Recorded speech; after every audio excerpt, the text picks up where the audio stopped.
ரசமலாய் யாருக்கு தாங்க பிடிக்காது? எனக்கு ரொம்ப பிடிக்கும் மெயினா. ஸோ, அதனால நான் ட்ரை பண்ணலான்னு சொல்லிட்டு ஃபஸ்ட் டைம் என் வீட்ல ட்ரை பண்ணேன். ரொம்பவே நல்லா வந்திருக்கு. ஸோ, எப்படி செய்யலான்னு பார்க்கலாம் வாங்க. ஸோ, அதுக்கு வந்து 2 லிட்டர் பால் வந்து நல்லா காய்ச்சிட்டேன். காய்ச்சிட்டு அதுக்கப்புறமா லெமன் நல்லா பிழிஞ்சு விட்டுட்டேன். ஸோ, பால் திரிஞ்சிரும். அதுக்கப்புறமா நீங்கள் ஒரு பவுலில் வந்து ஒரு ஒயிட் கலர் கிளாத் எடுத்துக்கோங்க. அதில் அந்த திரிஞ்சு போன பால் எல்லாத்தையும் ஊற்றி நல்ல கூலிங் வாட்டர் ஊற்றி நல்லா பிழிஞ்சிடுங்க. நல்லா ஒரு தண்ணி எதுவுமே இருக்கக்கூடாது. ஸோ, அதுக்கப்புறமா நீங்கள் இன்னொரு பவுலில் நல்லா மாற்றிட்டு ஒரு ஹாஃப் அன் ஹவர் வந்து நல்லா ஆற விட்டுருங்க. அதுக்கப்புறம் சப்பாத்தி மாவு பேசுகிற மாதிரி நல்லா பிசைஞ்சிட்டு ஒரு குட்டி குட்டி பால்ஸாக எடுத்துகிட்டு நல்லா தட்டி ஒரு ஓரமாக வச்சுருங்க.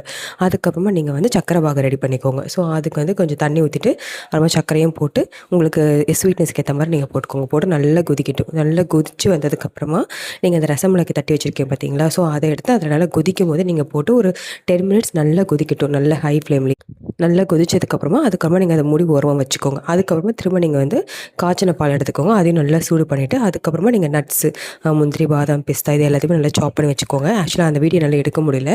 ஸோ அதை வந்து நீங்கள் நல்லா சாப் பண்ணி வச்சுருக்கீங்கல்ல, அது எல்லாமே நீங்கள் அந்த பாலில் வந்து நல்லா போட்டு அதையும் நல்லா சூடு பண்ணிக்கோங்க. அதுலேயும் கொஞ்சம் சர்க்கரை போட்டுக்கோங்க. போட்டு நல்லா சாப் பண்ணிட்டு நல்லா சாப் பண்ணியிருக்க நட்ஸ் எல்லாத்தையும் போட்டு நல்லா மிக்ஸ் பண்ணுங்க. நல்லா கொதிக்கும் போதே அதுக்கப்புறமா இந்த நீங்கள் வச்சுருக்கீங்கல்ல பாகில் போட்டிருக்க ரசமலாய் எடுத்து அதில் நீங்கள் மாற்றிக்கோங்க. அவ்வளோதான். ஸோ மாற்றிட்டு அதுக்கப்புறமா நீங்கள் வந்து ஃப்ரிட்ஜில் வந்து ஸ்டோர் பண்ணிக்கோங்க. ஒரு 2 ஹவர்ஸ் 3 ஹவர்ஸ் நல்லா ஊறட்டும். ஊறினதுக்கப்புறமா நீங்கள் சாப்பிட்டு பாருங்கள். சூப்பராக இருக்கும். நான் ட்ரை பண்ணேன். நீங்களும் ட்ரை பண்ணுங்கள். தேங்க்யூ. பாய்.